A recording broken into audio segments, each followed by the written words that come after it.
And we're live. I don't know though. I don't know.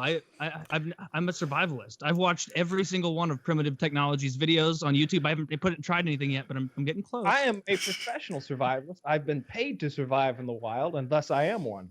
So wait a minute. Hold on a minute. I want to get into this. I've done that too. I want to get into this because so here's my theory. Okay.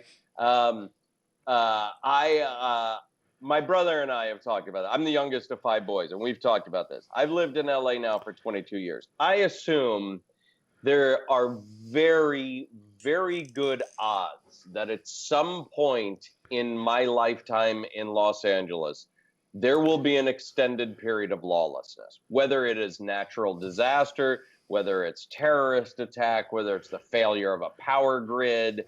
You know, there's going to come a time where, I mean, look, if you lose power, right? If they knock out a power grid, that takes a couple, 2, 3, 4 months to repair.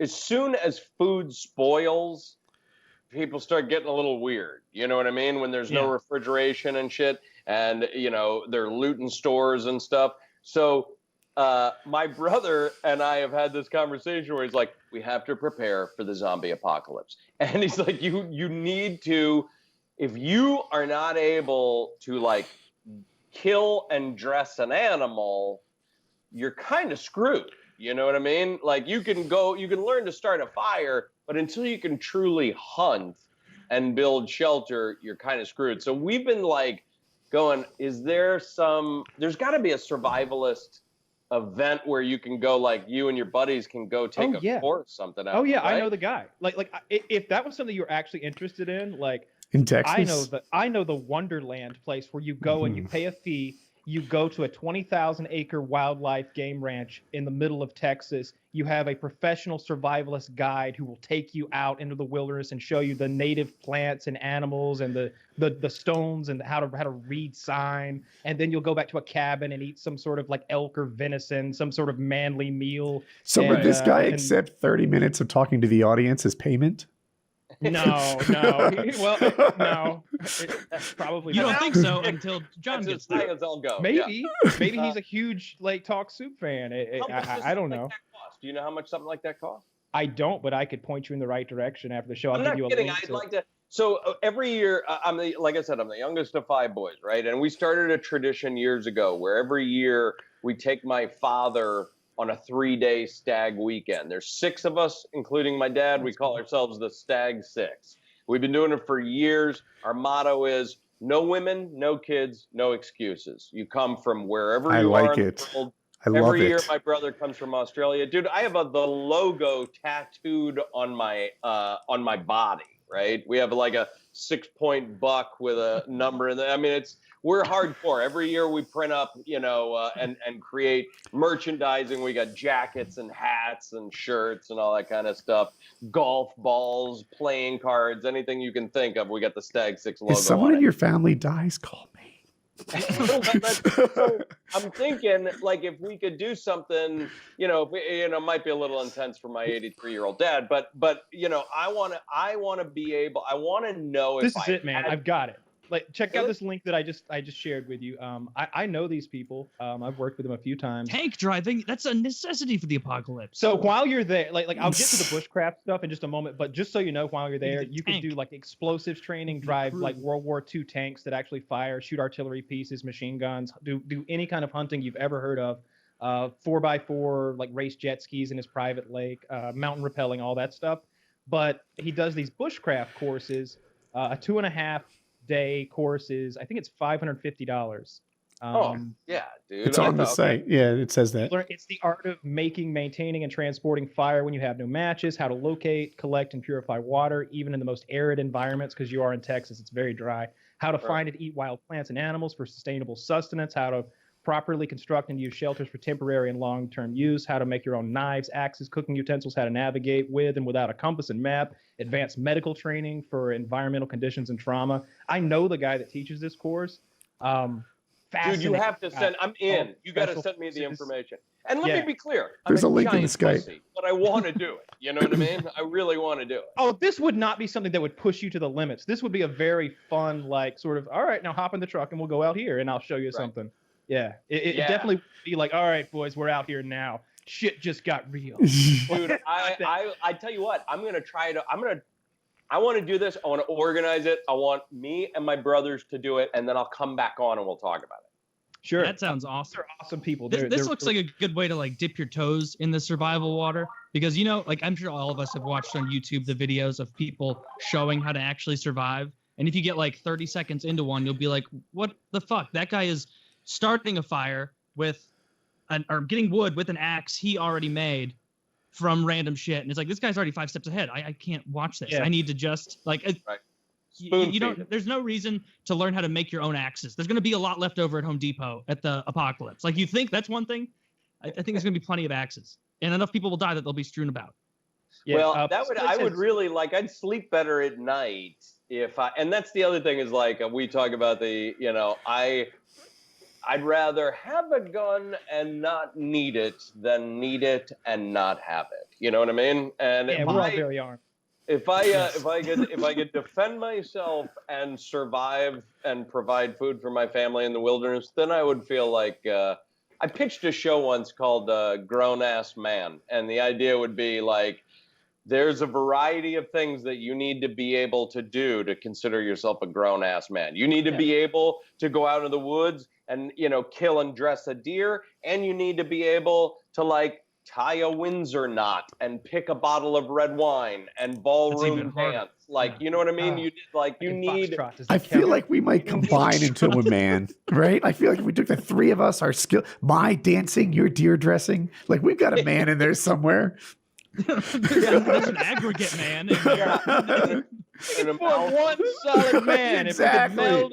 If we could meld our collective talents. See, I can tie a knot. I don't know about a Windsor. I'm not sure, but I can tie a tie mostly. No, I can tie the cheesy one then. Do you own a gun right now? I can't tie any kind of a tie knot at all. I had Woody tie mine last time we were together in a hotel, and one was required, and it wasn't a Windsor, but I was in no position to complain about the type or quality of my knot. I was like, shit, that looks good to me. That's a tie knot. I'll tell you something, because this is, now you're into an area where I know, right? There, people talk about a double Windsor. There's no such thing as a double Windsor. There's a Windsor and a half Windsor. There's no such thing as a double Windsor. But like, I know it sounds ridiculous, but like Windsor, half Windsor, Pratt knot, like there's different styles, different ways to tie a tie depending on what you're wearing, the width of the tie, the material you're working. We spent an hour before watching YouTube tying videos on this show before. Like, we definitely need to bring John into our collective man, right? He's a part of the team. I can see this happening. We need him. Look, I haven't even like, heard of that. The whole thing with like a bow tie. Here's the thing that because I like bow ties, right? So I got a lot of bow ties, but when I see, I was at the Magic Castle once, and my wife and I go there a bunch, and that's you got to roll big, right? You got to wear a suit. And I saw an older man, and I mean like a man in his like late 70s, and he was wearing a clip-on bow tie, and I walked up to him and I go, "You have the nerve to call yourself old." You learn how to tie a bow tie, for God's sake. Do you know that tying a bow tie is literally the exact same way you tie your shoelaces? Same thing. I didn't know that's I somehow don't think it would turn out. Over the little loop, pull it through. Boom. I've had a bow tie for years that has sat in the same place in my closet for years, because I've always, like, my gut reaction when I'm in public and I see like a common, it's a nice place where everybody's dressed up and they all have regular ties, and there's always that one guy with the bow tie because he's so quirky and fun. And my first thought is always like, fuck that guy. Who do you think you are? And I'm like, oh, I don't ever want to be that guy. And so I've never been confident enough to put it on. I don't want to enter that guy territory. So here's the thing, man. I like when I go do stand up, right? I always wear a jacket and a tie. And I I'm like the only comic that I know. Tom Papa also will wear a jacket and tie or a suit. But like, most comics look at you and they're like, what are you doing? Are you like, did you just come from traffic court? Why are you dressed up? But I always feel like, if people are going to be paying to see me, put your shit together. You know what I mean? Like, present them a professional appearance. But I will not lie to you.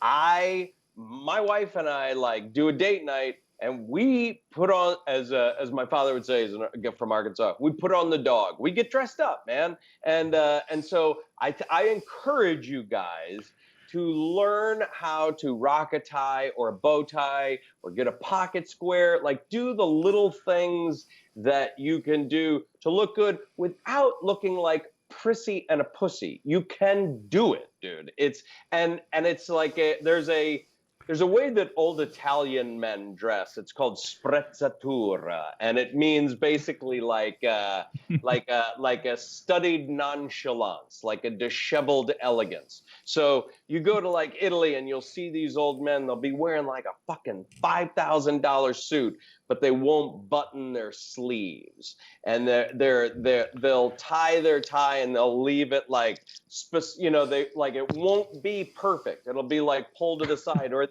they'll even tie it so that the long part in, like, the skinny part in back is longer than the front fat part, like, and it's like they look like this kind of like, oh, I just threw on this suit. I wasn't really paying attention. Do I look like a silver fox? I wasn't paying attention. And you see these guys and it's like, dude, 70 years old. His skin is the color of terracotta. He's got a big, huge pasta belly, and his like tie's kind of askance, and he's got a chick that's 30 years younger in his arm, and you're like, you fucking won, pal. You have won life. Good for you. You know what I mean? So I would encourage you guys, get that fucking bow tie out, dude, and rock it. Wear it, man.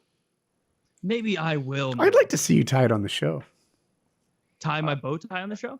Yeah. I've never tied it. I told you I've never put it on. Yes. You. Watch the YouTube video, and I tell you what, man, I've got the point now where I can do it without looking in the mirror, and that's like that. My friend is like breaking down a gun and putting it back together. If I had a bow tie waiting to be tied in my house somewhere, I would. this is something I would do for the show. I would just grab it and make it a bit. You were talking about. Sissy. All the listeners are gonna love hearing me tie my tie badly. They would. Everyone would get a kick out of the bit.